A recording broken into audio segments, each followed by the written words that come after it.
Rebonjour. Rebonjour à toutes et à tous. On va reprendre. Hein. Il y a moins de monde que ce matin, mais c'est normal. Ça va se remplir. Je suis heureuse d'accueillir maintenant pour cet avant-dernier échange François Moisan, directeur de la stratégie de la recherche et de l'international à l'ADEME.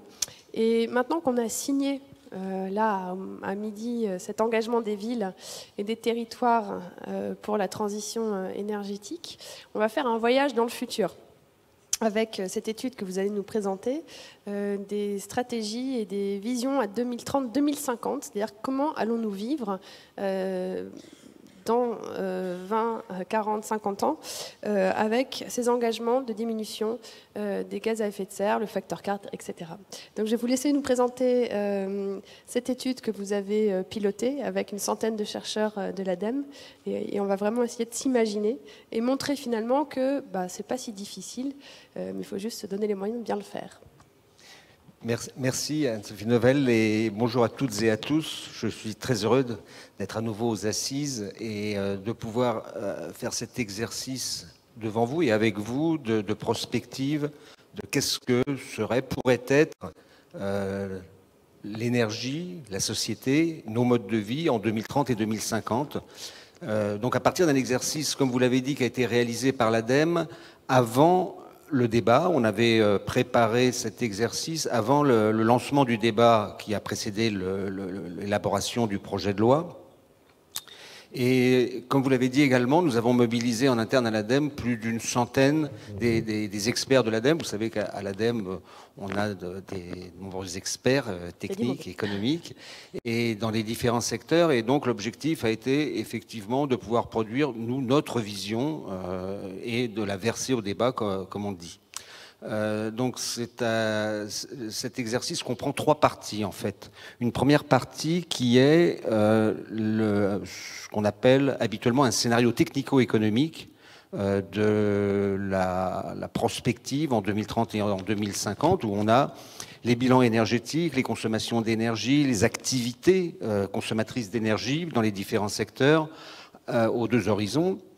Ensuite, on a réalisé une évaluation macroéconomique, et je reviendrai sur le sens de cette évaluation et les résultats, bien sûr. Et puis une troisième partie qui était plus sociologique, c'est-à-dire finalement quels seraient les modes de vie des Français en 2030 et en 2050 en cohérence avec les visions que nous avons élaborées. Donc si vous pouvez lancer la première diapositive.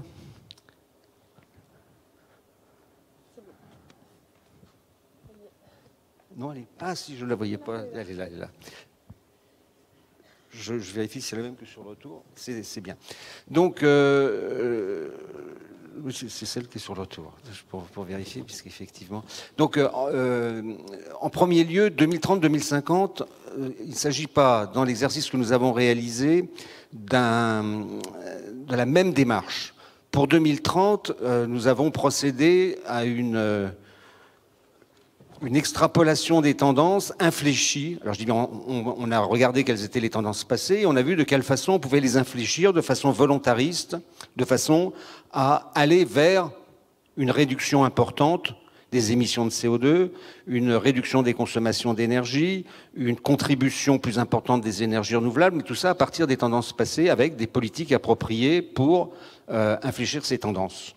2050 a été au contraire un exercice qu'on appelle de backcasting ou plus normatif, c'est-à-dire qu'on s'est dit, voilà, en 2050, la France a pris l'engagement de diviser par 4 ses émissions de gaz à effet de serre. On va donner une image de ce que pourrait être la situation énergétique et les modes de vie en 2050. Et après, on regardera comment on peut y arriver. Est-ce que cette image est faisable ? En aucun cas, il ne s'agit de prévision, parce que quand vous dites maintenant, donnez-nous l'image de où on sera dans 2030 et 2050, je ne vous livre pas l'image où on sera, je vous montre les images où on pourrait être effectivement et qui nous a semblé, à nous, cohérentes. Alors, on a travaillé sur l'ensemble des secteurs de consommation d'énergie et, je le précise, également sur les autres gaz à effet de serre, parce que quand on dit qu'il faut satisfaire le facteur 4, Vous savez bien qu'il n'y a pas que le CO2, et pas que le CO2 d'origine énergétique, il y a également d'autres gaz à effet de serre, notamment le méthane, le N2O, dont l'agriculture est relativement fortement émettrice. Et donc si on veut faire le facteur 4, il faut prendre en compte ces autres gaz.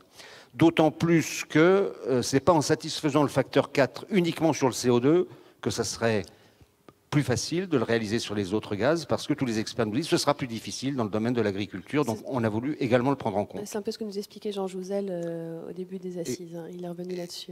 Exactement. Et ce sera plus difficile parce que là, on a des changements de pratiques très importants. En ce qui concerne donc le contexte, on a pris des hypothèses qu'on appelle, quand on fait un scénario, habituellement un contexte démographique et macroéconomique. Bon, pour ce qui concerne la population, on s'est reposé sur les données de l'INSEE pour la démographie, la taille des ménages. Pour le PIB, les travaux conduits dans le cadre des ministères et de France Stratégie maintenant, puisque c'est ainsi que le centre d'analyse stratégique s'appelle. Et puis, pour les prix de l'énergie, on a pris les perspectives des prix de l'AIE. Alors, plus précisément, notre exercice a porté sur le territoire métropolitain. On n'a pas pris en compte les émissions dues au transport aérien ou les soutes maritimes.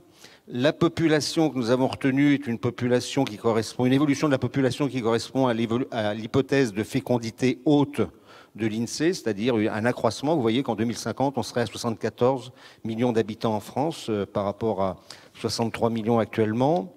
Une décroissance de la taille des ménages, la décohabitation, comme on dit, un prix du pétrole, donc comme je l'ai dit, cohérent avec ce que retient l'AIE dans son World Energy Outlook, et puis une hypothèse, alors ça j'y reviendrai après dans la partie macroéconomique, mais au départ, pour ces scénarios technico-économiques, on a pris une hypothèse de croissance économique de 1,8% par an sur l'ensemble de la période, y compris jusqu'à 2050. Alors là, tout de suite, vous pourriez, je pense, dire, vous êtes très optimiste de prendre cette croissance. C'est une hypothèse de cadrage, et je veux dire, avec cette croissance relativement élevée par rapport à ce que nous connaissons actuellement, pour nous, il s'agissait de dire, on ne va pas faire un scénario 2050 de décroissance économique. Ça n'aurait pas de sens et nous serions évidemment à juste titre traités de vous êtes en train de nous ramener à la bougie, ce que d'autres personnes n'ont pas manqué de dire de toute façon, mais et on reviendra sur l'aspect macroéconomique. Donc on a pris volontairement, et vous le verrez aussi pour la partie industrielle, la France, dans nos visions, conserve une industrie manufacturière, une industrie de biens intermédiaires, comme elle l'a actuellement. Alors, j'essaie d'avancer. Donc, sur ce graphique, vous avez en haut à droite 4 scénarios de demande. Je parlais d'abord de l'évolution de la demande d'énergie dans nos visions et nos scénarios, et ensuite l'offre, donc le mix énergétique qui répond à cette demande. Et donc là, j'ai fait figurer les 4 catégories de scénarios qui ont été présentés dans le débat sur la transition, qui ont été regroupés, puisqu'il y a eu plus que 4 scénarios. Mais vous voyez, celui de l'ADEME correspond au scénario vert pour ce qui concerne l'évolution de la demande, qui est donc un scénario relativement ambitieux sur la baisse de la demande d'énergie à 2030 et 2050. Mais il y avait des scénarios, notamment le scénario négawatt, que vous pouvez connaître, qui a été plus ambitieux. Je fais figurer, puisque là, vous voyez, par rapport à un indice 100, une baisse de la consommation d'énergie. Sur la gauche, les évolutions au cours des 30 dernières années de la consommation d'énergie en France. Et vous voyez que si la consommation a cru jusqu'au début des années 2000, depuis le début des années 2000, on assiste à une stagnation de la consommation d'énergie. Donc cette tendance n'est pas est une évolution, certes, mais elle n'est pas contraire à ce que nous avons connu ces dernières années. Une précision également. Dans nos scénarios, nous n'avons pas fait d'hypothèse de rupture technologique forte. C'est-à-dire que nous n'avons pas supposé que l'on roulerait avec que des véhicules électriques ou que des véhicules à hydrogène. On n'a pas supposé qu'on pouvait récupérer la chaleur des centrales nucléaires, par exemple, pour l'utiliser. Nous n'avons pas supposé que nous aurions pléthore de biocarburants avec des technologies de 3e génération, ou que nous aurions maîtrisé le captage et le stockage du CO2. Je le précise parce que d'autres scénarios qui ont été livrés au débat, eux, font des hypothèses plus fortes sur les ruptures technologiques. Alors, si l'on regarde les hypothèses qui nous ont conduit à élaborer cette vision, d'abord sur les bâtiments, une hypothèse de rénovation thermique du parc importante, et vous savez que c'est évidemment le cœur, enfin la première partie et le cœur aussi de la transition énergétique, des équipements performants mais existants, des pompes à chaleur, des chaudières à condensation, la généralisation des équipements électroménagers les plus performants actuellement commercialisés, donc là encore pas de rupture. Dans les transports, une amélioration des véhicules actuels, le développement des hybrides et du véhicule électrique, mais dans des proportions, je dirais, raisonnables. Bien sûr, le développement des transports collectifs. Et puis dans l'industrie, une croissance de la production industrielle, puisqu'on a 1,8% de croissance du PIB. Et là, on a des gains d'efficacité par rapport à des gisements identifiés dans l'industrie. Et puis, le développement du recyclage qui, assez souvent, s'accompagne d'une amélioration de l'efficacité. Dans l'agriculture, enfin, on a une réduction des pertes dans la production et dans la consommation, une évolution des pratiques agricoles. Et là, ça va avoir un impact pas tant sur la consommation de l'énergie de l'agriculture qui est faible, mais sur les émissions d'autres gaz que le CO2. Et puis, vous verrez également sur une évolution au-delà de 2030 de notre assiette alimentaire, encore une fois par rapport au gaz, au méthane et au N2O. Alors, concernant les bâtiments, donc bien sûr une hypothèse de généralisation progressive après 2020 de bâtiments dits à énergie positive, pour ce qui est du neuf, mais vous savez que le neuf sera loin de faire l'essentiel de l'effort. Donc la rénovation des bâtiments anciens, et nous avons estimé possible d'avoir rénové l'ensemble du parc, donc 27 millions de logements d'ici 2050, sur une période, bon, à l'époque de 40 ans, on est plutôt à 35 maintenant. Et des équipements de chauffage avec une hypothèse de maintien des températures qu'on pourrait appeler de consigne, et des quantités d'eau chaude sanitaire. Alors sur le résidentiel et tertiaire, c'est le premier secteur, c'est celui qui va contribuer d'ici 2030 à l'effort le plus important sur la réduction de nos consommations. Donc on voit qu'on a cette baisse de 44 à 22 pour le résidentiel, 22 millions de tonnes équivalent pétrole. Et puis vous voyez sur la partie droite le mix d'énergétique qui va répondre aux besoins d'énergie du secteur résidentiel et du secteur tertiaire. Donc en bleu, vous voyez la part de l'électricité, une part qui est plutôt en croissance dans l'ensemble des scénarios, notamment parce que se développent les pompes à chaleur. Et ça, donc, ça va être grâce à une certaine pénétration efficace de l'électricité. Et puis, bien sûr, le réseau de gaz et les réseaux de chaleur, évidemment, qui prennent une part significative. Dans le domaine des transports, nous avons donc supposé que nous avions des gains technologiques sur les véhicules thermiques classiques. Il y a encore des gains très importants et à travers les investissements d'avenir, l'ADEME soutient des projets, notamment les projets de 2 litres, des véhicules 2 litres au 100 proposés par les industriels du secteur. Donc on peut encore gagner beaucoup sur les véhicules classiques, mais également le développement de technologies hybrides et électriques. Et puis, et ça c'était sans doute une spécificité de nos visions, l'introduction de nouveaux services de mobilité qu'on voit d'ores et déjà émerger. Alors encore, c'est déjà plus des signaux faibles, mais qui commencent à se développer. Et nous avons supposé que, notamment au-delà de 2030, la proportion de ces services de mobilité, notamment dans les déplacements urbains, prenait une place très importante. Et puis surtout que les jeunes aujourd'hui ne veulent plus forcément passer leur permis de conduire. Il y a des amours de la voiture. Il y a de nombreux facteurs sociologiques, effectivement, qui vont dans ce sens. Et quand on regarde, bon, alors sans faire de publicité, ce qui se passe à Paris, notamment avec l'expérience des Blue Cars et d'Autolib, effectivement, on voit que on peut avoir des développements importants. Donc, dans notre vision, nous avons dit ça va plutôt se développer. Donc, le bilan transport que vous avez là en 2030, sur la partie en haut à gauche de l'écran, vous voyez, d'ici 2030, on gagne essentiellement sur les gains techniques sur les véhicules et une progression, mais relativement faible des véhicules électriques dans le parc d'ici 2030. Et en 2050, sur la partie en bas à droite, là, on a une accélération, enfin tout au moins des gains beaucoup plus importants qui sont dus là à des facteurs organisationnels parce qu'on suppose que les déplacements se feront de plus en plus dans des services de mobilité. Et par exemple, je cite, on évoquait les blue cars, une voiture en partage, en transport, en modalité servicielle, comme on dit, le taux d'occupation moyen est de 2,8 personnes par voiture, alors que sur une voiture en pleine propriété, le taux moyen est de 1,1. Donc vous voyez l'impact que peut avoir, et au-delà du fait que c'est un véhicule complètement adapté à l'usage, contrairement à un véhicule qui, lui, est fait évidemment pour aller dans toutes les conditions. Alors sur l'industrie pour 2030 et 2050, là encore, ce que je vous disais tout à l'heure, nous avons fait l'hypothèse que la France conservait sa structure industrielle actuelle, conservait donc des industries de fabrication du ciment, de l'acier, qui sont des industries fortement consommatrices d'énergie. On a fait des hypothèses de gains technologiques à travers les études sur les gisements d'économie d'énergie, et on a supposé que ces gisements étaient exploités d'ici 2030 et a fortiori d'ici 2050.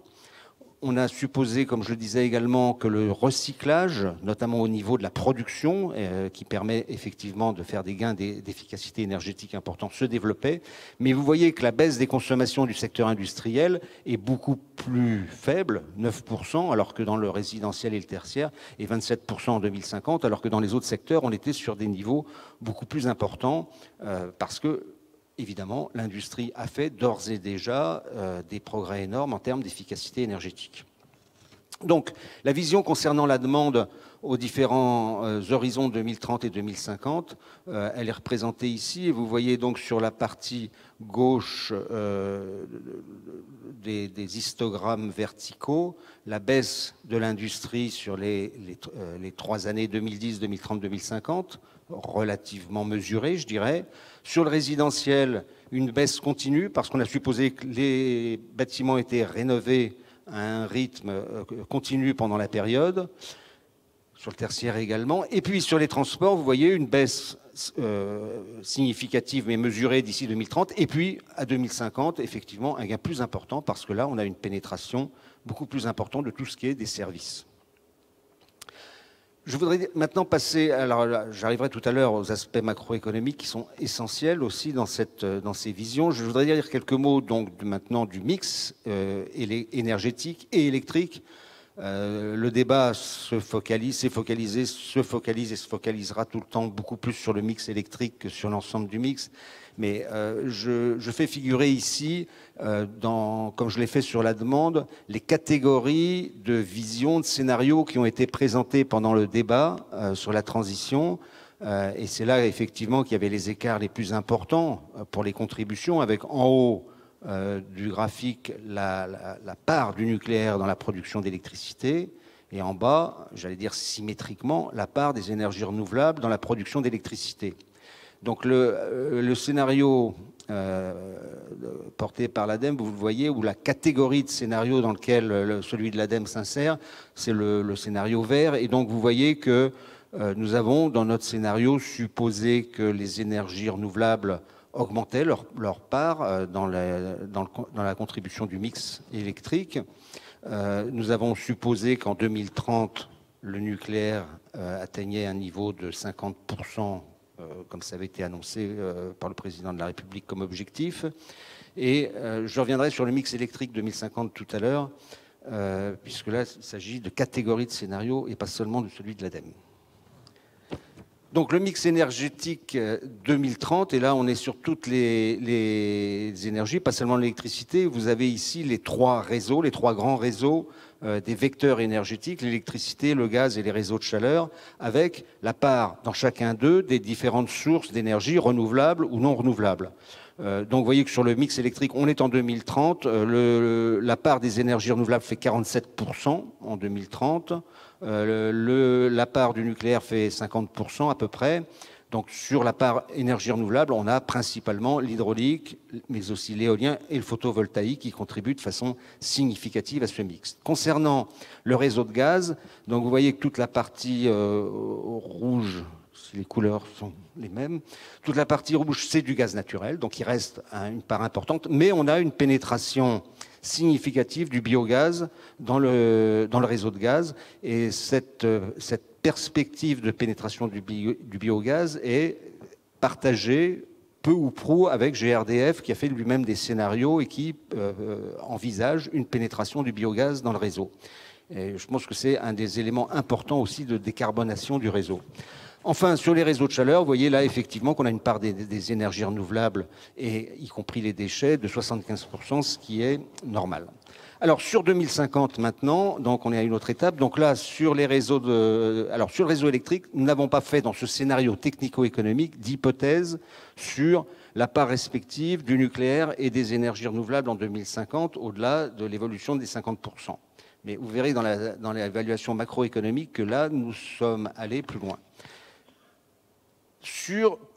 Dans nos scénarios, nous avons évalué quelle pourrait être la part maximale des différentes énergies renouvelables, des pénétrations. Et vous avez ici, par exemple, sur le mix du réseau de gaz, qu'en 2050, on a cette fois une part beaucoup plus importante de gaz qui est d'origine renouvelable, disons, et notamment de biogaz qui pénètre dans le réseau de gaz. Et puis, dans les réseaux de chaleur, là, on a la totalité du réseau qui est alimenté par des énergies renouvelables. Alors, sur les scénarios que nous avons réalisés, c'est une slide un petit peu de synthèse sur cette partie technico-économique. Donc, une baisse de la demande d'énergie qui est réduite par 2 à l'horizon de 40 ans, avec une part croissante des énergies renouvelables. Donc vous voyez que sur 2050, on a au moins 55% d'énergie renouvelable sur la totalité du mix. Ça veut dire que ça pourrait être davantage, mais pour nous, ce serait la contribution minimale qu'on voit en 2050.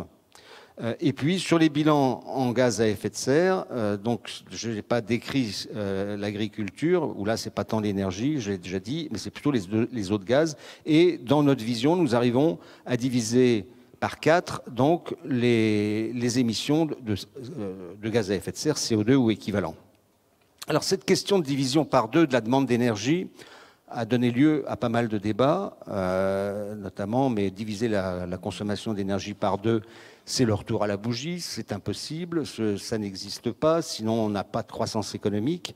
J'ai reproduit ici un graphique d'un rapport que l'ADEME a réalisé pour le G20 dans le cadre de l'IPEC, l'International Partnership for Energy Efficiency Cooperation, dont je suis président du comité exécutif. Et quand on regarde ce qui s'est passé dans les différents pays du monde entre 2000 et 2012, sur 12 ans, vous avez ici l'évolution de la consommation d'énergie en moyenne annuelle pour chacun de ces pays. Donc à droite, vous voyez évidemment que tous les pays émergents ont eu une croissance, voire une forte croissance de leur consommation d'énergie, des taux annuels qui peuvent dépasser les 3-4% de consommation. Et vous avez à gauche les pays pour lesquels, sur l'ensemble de la période, entre 2000 et 2012, l'énergie a été réduite en valeur absolue. Donc vous voyez avec des taux de décroissance qui sont significatifs. Et cette consommation d'énergie, ça veut dire qu'en 2012, ils consommaient moins qu'en 2000. Certes, c'est une période pendant laquelle il y a eu la crise économique, mais au global, tous ces pays ont eu en 2012 une valeur du PIB plus élevée que celle qu'ils avaient en 2000. Donc ça montre bien qu'on peut avoir une décroissance de la consommation d'énergie tout en ayant une croissance économique. Alors effectivement, après d'autres conditions rentrent en ligne de compte, mais on voit que c'est un point important dans le débat. Alors, quelques éléments sur les effets macroéconomiques maintenant de la vision de l'ADEME. Donc, ce que je viens de dire, effectivement, était un élément du débat. Votre scénario, certes, vous avez des bilans énergétiques, du point de vue de l'expertise, de la contribution des énergies renouvelables, on peut le voir, mais tout cela nécessite des investissements. Tout cela nécessite des arbitrages en fonction des coûts des énergies de la part des ménages et des entreprises.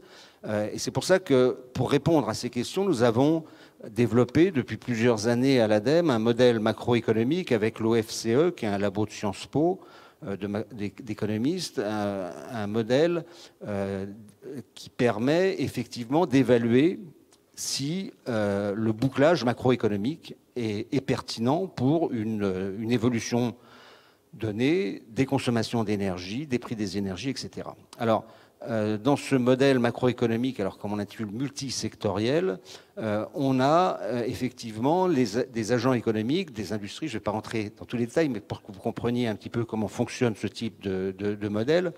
On a des transferts d'activités qui vont se produire entre une branche et une autre branche en fonction des prix de l'énergie. On va avoir des emplois qui vont se transférer, être perdus dans certains secteurs, gagnés dans d'autres. On a les consommations d'énergie avec les prix des énergies, donc les factures énergétiques des agents. L'impact sur le commerce extérieur, puisqu'on va avoir des investissements qui vont être soit fabriqués sur le territoire national, soit importés. Etc. C'est d'autres indicateurs macroéconomiques. Donc les entreprises sont modélisées comme des agents économiques qui font faire des arbitrages entre l'énergie, le capital, entre des substitutions énergétiques et puis un progrès technique endogène. Les ménages vont eux-mêmes faire des choix entre des logements plus efficaces, mais bien sûr plus coûteux, donc des investissements avec différentes catégories de logements, des véhicules de la même façon.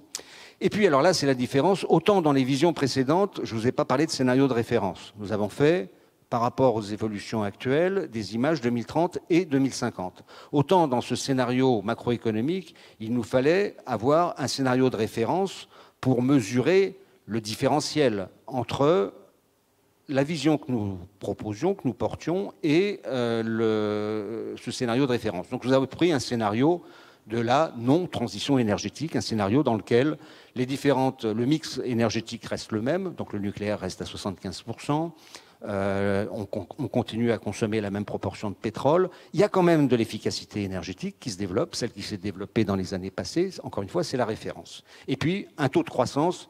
Alors, vous allez voir que là, le taux de croissance est à la fois exogène, on rentre un taux de croissance dans le scénario de référence de 1,8%, mais après, on va être capable de mesurer l'impact différentiel du scénario de la transition énergétique sur ce taux de croissance sur le PIB. Donc là, on a fait 3 variantes. Je vous ai dit que sur le scénario technico-économique, on n'avait pas fait d'hypothèse sur la part du nucléaire et des renouvelables en 2050. Là, je veux dire, nous sommes jetés à l'eau, nous avons dit, bon, on va faire 3 hypothèses en fonction de l'évolution de la part du nucléaire et des renouvelables. Donc un scénario bas, ce qui est le scénario bas pour le nucléaire, dans lequel il est à 50% de toute façon en 2030, j'allais dire. Et puis, on a supposé qu'après, la baisse se continuait au même rythme, c'est-à-dire que les énergies renouvelables exploitaient le maximum du gisement potentiel que nous avions estimé, le gisement technico-économique que nous avions estimé. Et donc, avec ce rythme, on arrive avec un maximum d'énergie renouvelable de notre point de vue, en 2050, et puis un nucléaire qui est toujours présent, mais à 18%.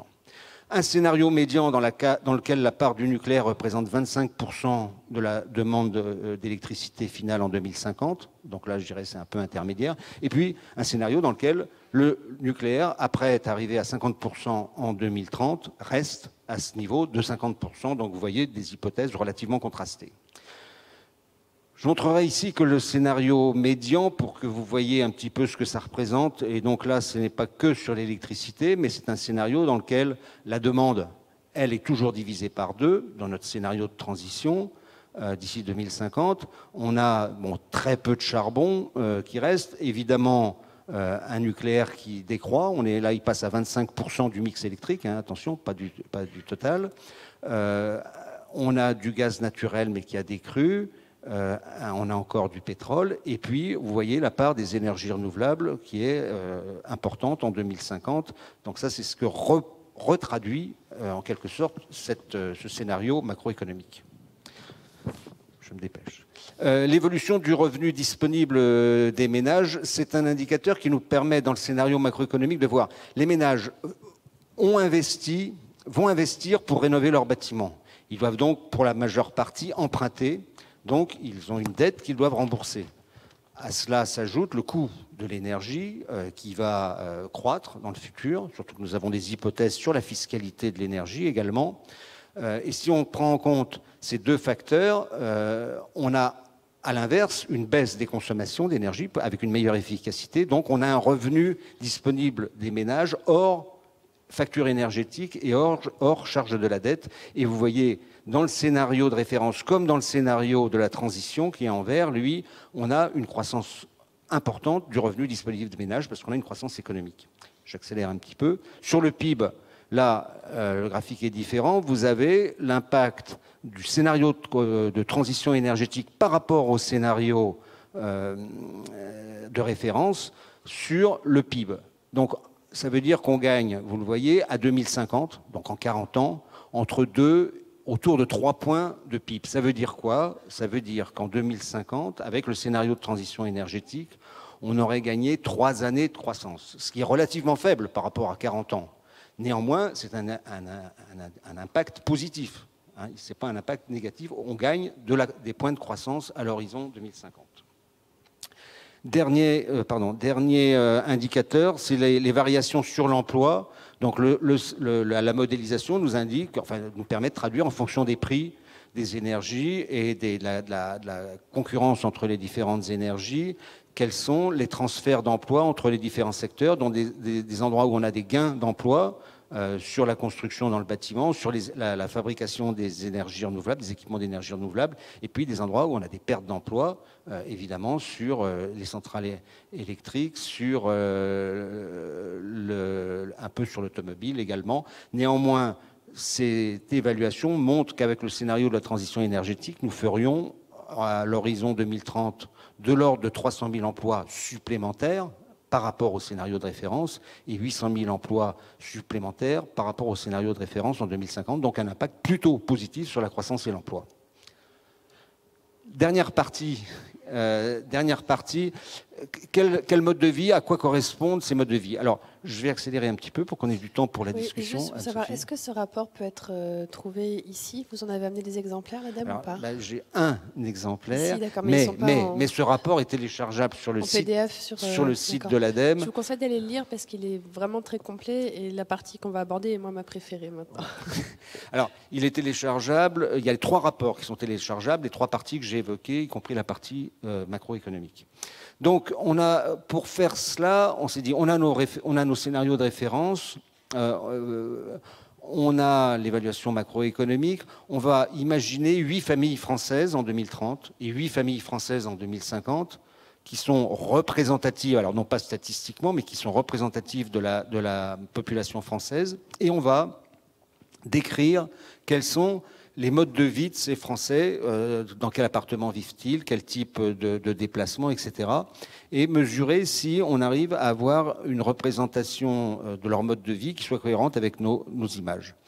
Donc concrètement, là, je vais repasser vite sur ce que j'ai évoqué, puisqu'on va supposer que nos ménages vivent, alors pas tous dans les mêmes maisons, vous allez voir, mais dans des bâtiments plutôt à énergie positive ou à basse consommation, qui ont été rénovés.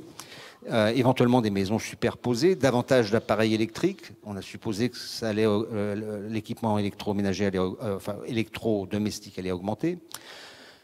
Concernant les véhicules, on a supposé effectivement, comme je l'ai dit, des développements des services de mobilité. Vous voyez dans l'encadré que nos estimations en 2050 sur les services de mobilité est quand même relativement raisonnable, puisqu'on a 30% des déplacements qui sont en véhicules partagés. Alors, il y en a encore 20% en individuel, etc. Donc, ça nous a semblé quand même raisonnable. Et puis, sur les consommations, sur les productions d'énergie renouvelable, effectivement, plus d'énergie locale. Le développement des méthaniseurs à un rythme de 500 à 600 par an. Un accroissement de la ressource forestière. Quand même, sur la biomasse, je précise que nos hypothèses sur les biocarburants ont été très restrictives et nous avons supposé qu'il n'y avait pratiquement pas d'augmentation, notamment au-delà de 2030. On reste à 7 millions de tonnes équivalent pétrole. On n'a pas fait d'hypothèse sur les carburants, ni de deuxième, ni de troisième génération.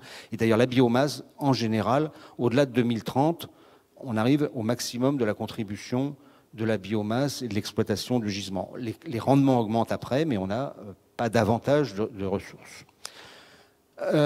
Dernière hypothèse sur les modes de vie, je l'ai évoqué tout à l'heure, c'est une évolution de notre assiette alimentaire. Donc vous avez ici ce qu'on appelle donc le régime alimentaire en 2010 à gauche, en 2050 à droite, et on a supposé alors tout simplement que notre assiette alimentaire en 2050 correspondrait aux recommandations actuelles de l'OMS.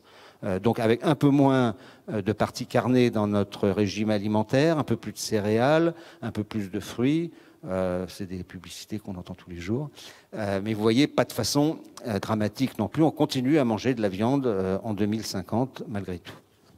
Alors, j'en viens à la description de ces familles françaises en 2050 et de leur mode de vie. Donc, il y en a 8, donc il y a deux slides, mais je vais aller vite. Donc, on a, par exemple, on a imaginé un premier ménage qui a à peu près 45 ans, 2 enfants, une classe moyenne. Oui, on n'a pas supposé que la transition énergétique s'accompagnait d'une réduction forte, en tout cas, des différences sociales et des revenus. On a pensé que ce n'était pas notre rôle, donc on a pensé qu'en 2050, il y aurait encore des ménages avec plutôt des hauts revenus et d'autres des plus bas revenus.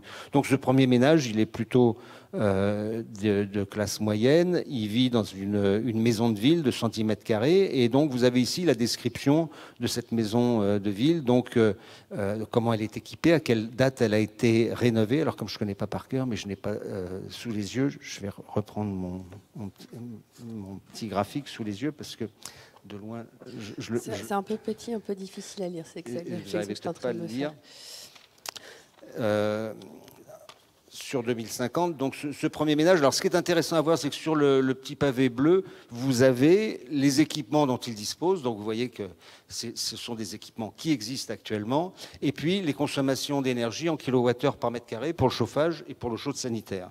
Donc, on est ici dans une maison équipée en toiture et vitrage. Il y a une pompe à chaleur collective.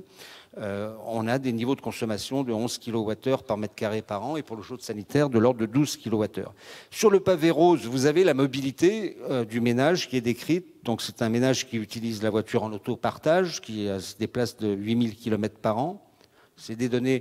On a reproduit les données de mobilité qui sont actuellement celles des ménages français, alors avec des différences suivant les catégories de ménages, je dirais, qui utilisent le bus, le métro, le tramway. Et puis pour ce ménage, il a une particularité, c'est qu'il fait un voyage en Chine, cette année-là, où il fait un voyage en Chine par an, 16 000 km par avion.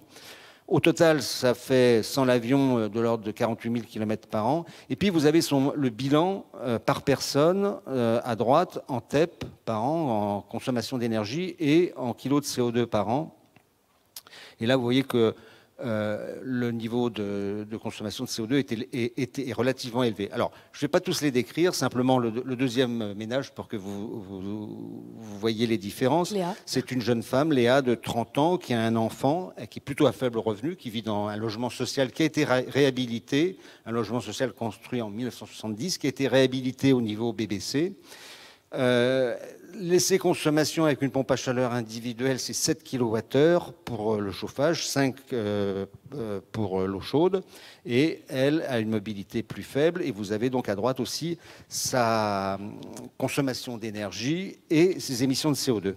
Alors, je ne vais pas tous les détailler, simplement donc après on a un ménage de classe moyenne qui est locataire d'un F3 dans Paris, connecté au réseau de chaleur urbain. On a un couple de retraités de plus de 80 ans qui sont très modestes, qui vivent en résidence rurale pour des personnes âgées. Cette résidence a été réhabilitée. Là, on est en 2050, donc elle a été réhabilitée en 2040, il y a 10 ans avant. Donc vous voyez là des niveaux de consommation et d'émissions qui sont très faibles. Je passe à la dernière.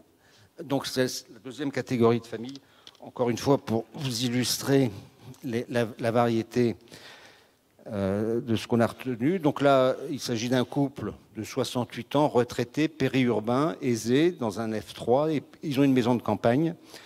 Eux, ils ont une spécificité, ils ont une pile à combustible. Alors c'est le niveau le plus technologiquement avancé, je dirais, une pile à combustible qui fait la cogénération pour l'électricité et la chaleur. Ensuite, Max, un père avec 2 enfants en garde alternée, qui vit dans un appartement neuf d'un nouveau quartier du centre-ville qui a fait l'objet d'une réhabilitation au niveau du quartier. Ensuite, Anouk et Kamal, qui ont 50 ans, qui sont agriculteurs avec 2 enfants en zone rurale. Et puis enfin, Sofian et Atiya, 45 ans, qui ont un pavillon individuel en périurbain et qui sont gérants d'un magasin d'alimentation qui vit donc dans un pavillon de 120 mètres carrés. Et vous avez les niveaux de consommation et d'émissions. Alors, j'ai détaillé exprès pour que vous voyiez, enfin, j'ai détaillé les ménages pour que vous voyez la diversité de ce qu'on a retenu. Leur proportion n'est pas représentative de la population française, mais on a essayé d'expliquer tout. Alors, ce qui est important de voir par rapport aux chiffres que vous avez sur la droite, notamment sur les émissions de CO2, si on veut tenir l'objectif du facteur 4 et de division par 4 des émissions de gaz à effet de serre, il faut arriver à un niveau d'émissions par ménage qui est de l'ordre de 800 kg de CO2 par an et par personne.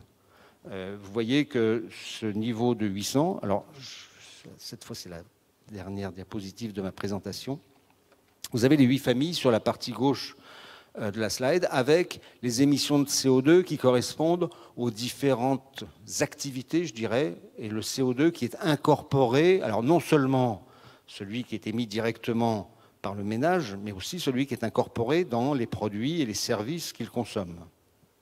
Et vous avez donc, pardon, à gauche, c'est pas le CO2, c'est l'énergie, c'est les kilowattheures, je me suis trompé, et à droite, c'est l'énergie, donc pour les 8 ménages. Alors, sur la partie droite, donc vous avez ces différents ménages, et sur les ménages et le CO2, sur la partie gauche, vous avez l'énergie. Alors, premier message qui est important, c'est que actuellement, la consommation d'énergie d'un ménage, si on lui rapporte l'ensemble de l'énergie intégré dans ses biens et services qu'il consomme, on est à peu près à 50-50, c'est-à-dire que 50% de l'énergie est consommée directement à travers le chauffage dans la maison et puis les carburants pour les véhicules.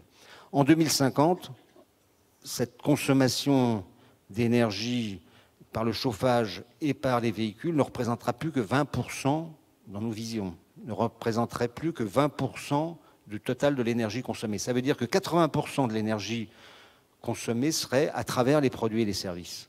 Parce que dans nos visions, nous n'avons pas fait d'hypothèse qu'il y avait un bouleversement de l'appareil productif. Donc on a supposé qu'on continuait à consommer effectivement des biens qui incorporent beaucoup d'énergie.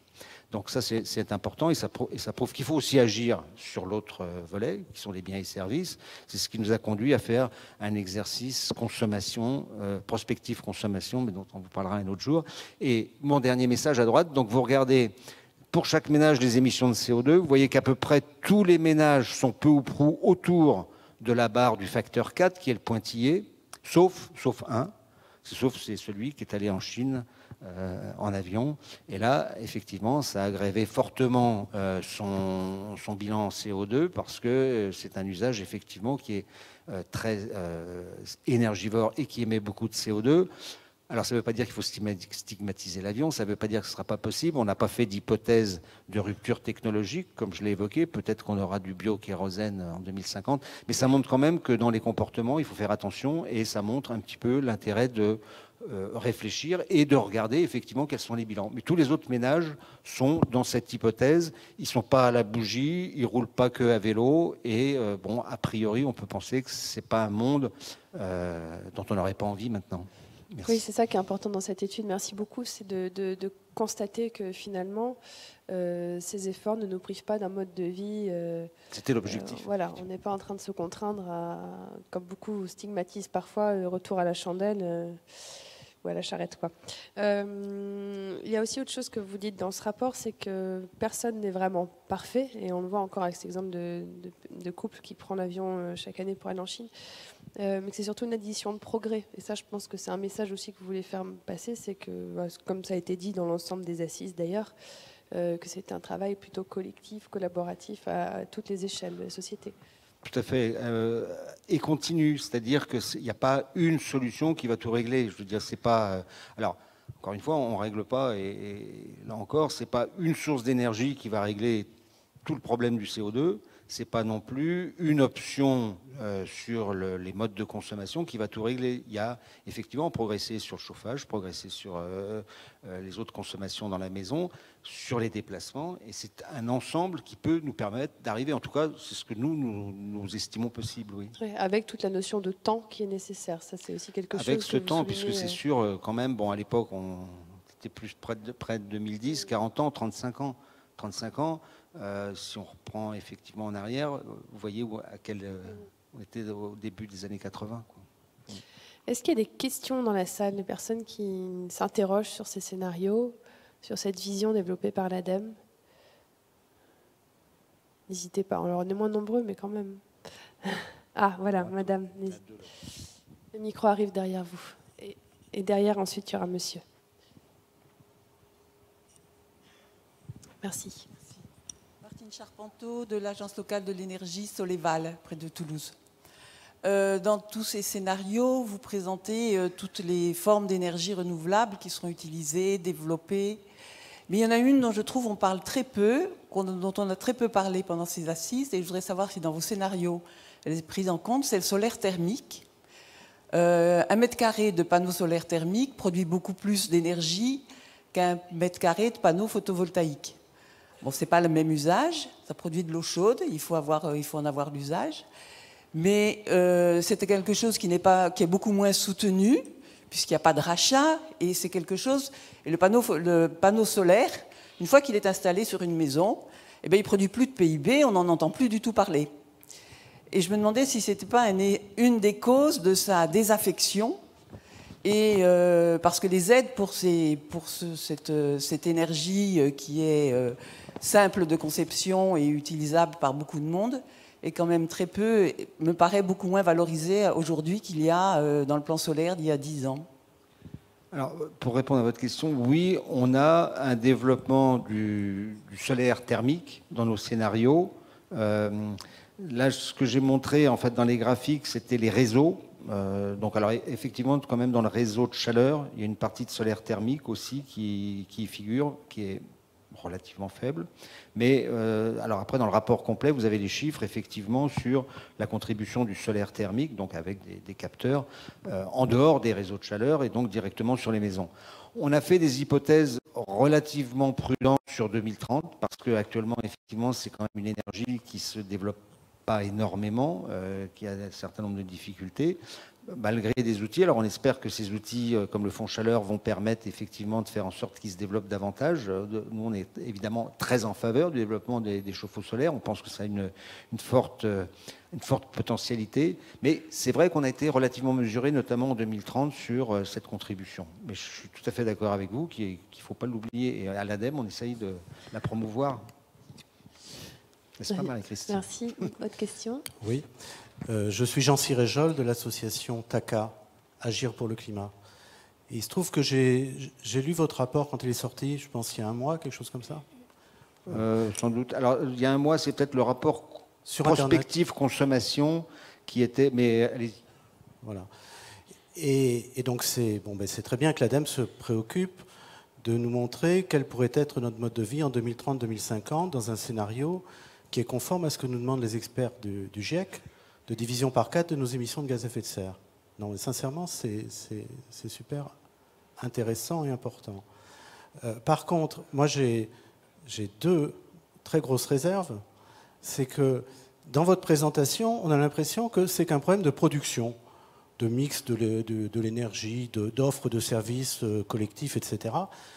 Alors que je pense que dans la réalité, le côté consommateur est fondamental.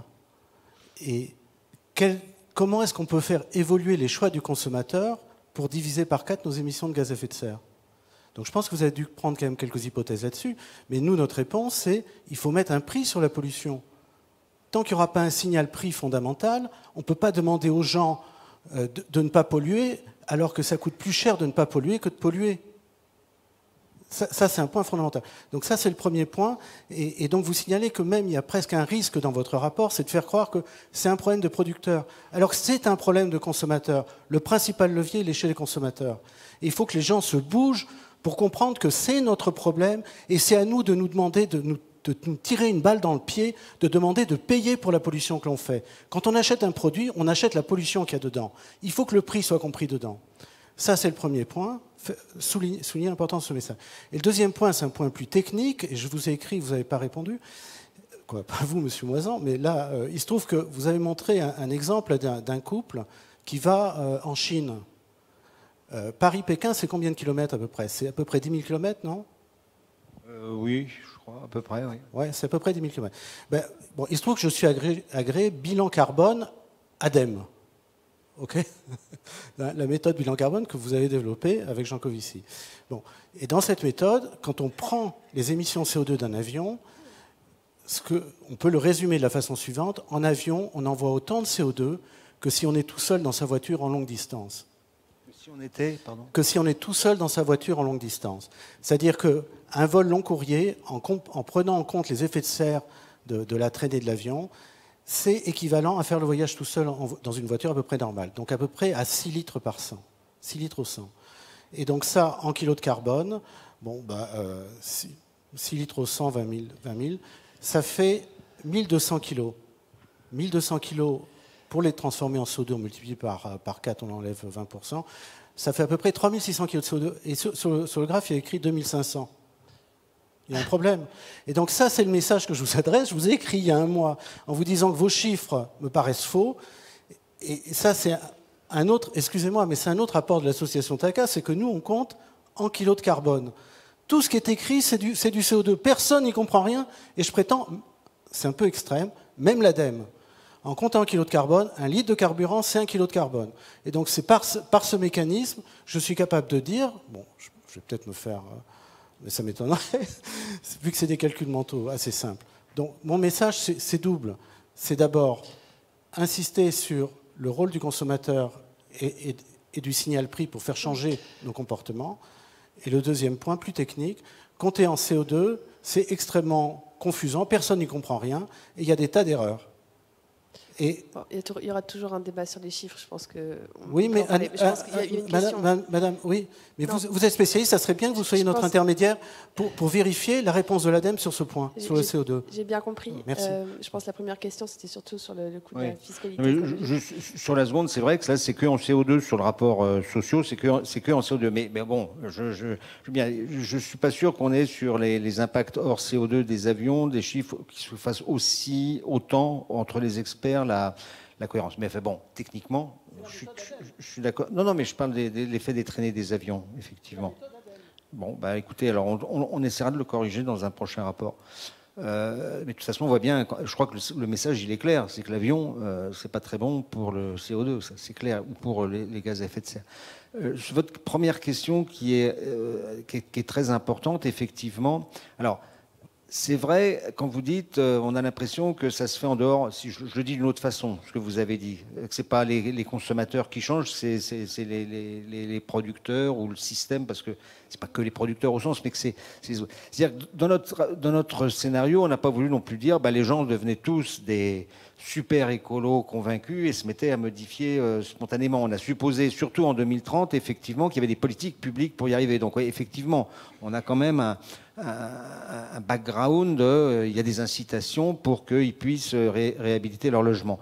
Maintenant, je suis tout à fait d'accord avec vous que ça suppose des modifications. Dans la description des familles, si vous avez lu ce rapport, on a effectivement des familles qui, alors dans certains cas, certes, c'est la communauté, c'est la collectivité qui a rénové le quartier. Dans d'autres cas, on voit que c'est plutôt une maison individuelle, donc le ménage a eu peut-être plus d'initiatives. On est très conscient, effectivement, que de toute façon, ces scénarios, ces visions du futur, elles ne se réaliseront que si les gens sont engagés. Et le contexte du facteur du prix est essentiel. Dans la partie technico-économique, on fait une hypothèse du prix du pétrole, du prix du gaz, et on dit, effectivement, à partir d'un certain niveau du prix du pétrole et du gaz, ça permet à tel équipement ou à telle énergie alternative de pénétrer. Mais ce n'est pas de l'économétrie. En revanche, et pour rejoindre ce que vous dites, dans les scénarios, dans la modélisation macroéconomique, on a une hypothèse du prix du carbone. on a clairement une fiscalité carbone qui est introduite dans l'économie à des niveaux bien supérieurs de ce qu'elle est actuellement, puisqu'il y a quand même une contribution qui est mise en place, et une progression de ce niveau, de ce prix du carbone dans le futur, qui permet aussi d'avoir des revenus et d'être recyclé dans l'économie. Donc cet aspect est clairement pris en compte dans les scénarios macroéconomiques que nous avons évalués. Merci pour cette précision. Est-ce qu'il y a d'autres questions avant qu'on mette fin? Je ne vois pas toujours. Tout en haut? S'il y a une question tout en haut, allez-y. Ah voilà, j'ai vu votre main. D'accord, très bien.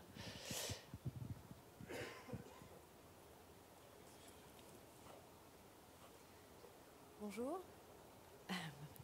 Bonjour. Bon, moi, j'avais un peu une suggestion. Bon, déjà, je ne partage pas du tout le fait, votre hypothèse sur les plus 1,8% de croissance par an jusqu'en 2050. Et puis aussi poser toutes les hypothèses sur le PIB. Je pense que c'est quand même un indicateur qui a montré ses limites, notamment par rapport à la non prise en compte de toutes les externalités négatives environnementales.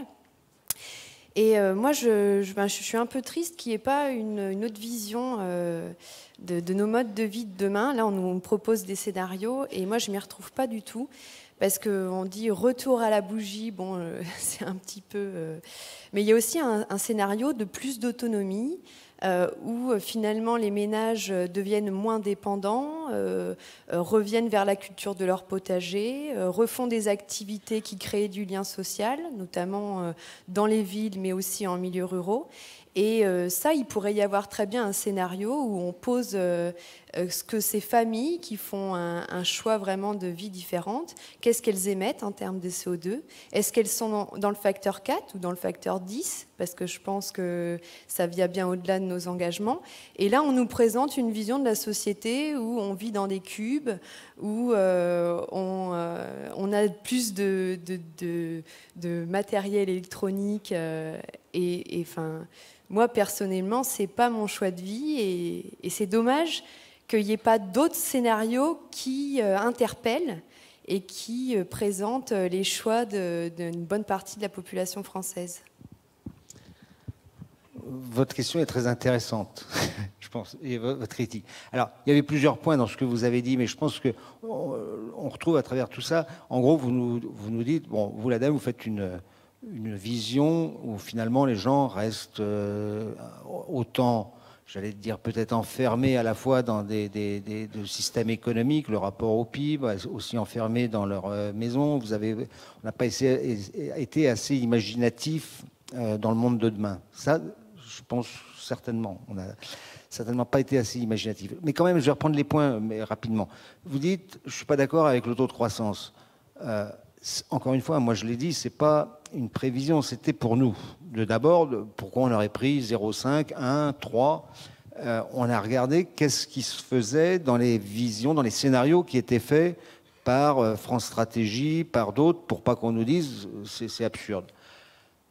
1,7, 1,8, c'est certainement élevé par rapport à ce qu'on vit actuellement. Mais nous, ce qu'on n'a pas voulu au départ, c'est qu'on prenne un scénario de 0,1% et qu'à ce moment-là, qu'on aurait fait un scénario facteur 4, plus facile, certes, il y a moins de croissance. On nous aurait dit, ben voilà, regardez l'ADEME, c'est le retour, il n'y a plus de croissance, c'est la décroissance, c'est le retour à la bougie. À la décroissance, c'est des débats, on peut être pour, on peut être contre, mais c'est vrai que on n'a pas voulu, nous, porter un scénario de décroissance économique. On a fait ce choix pertinent de dire, c'est possible de faire le facteur 4 avec une croissance économique. Donc s'il y a décroissance, ce sera peut-être d'autant plus une baisse.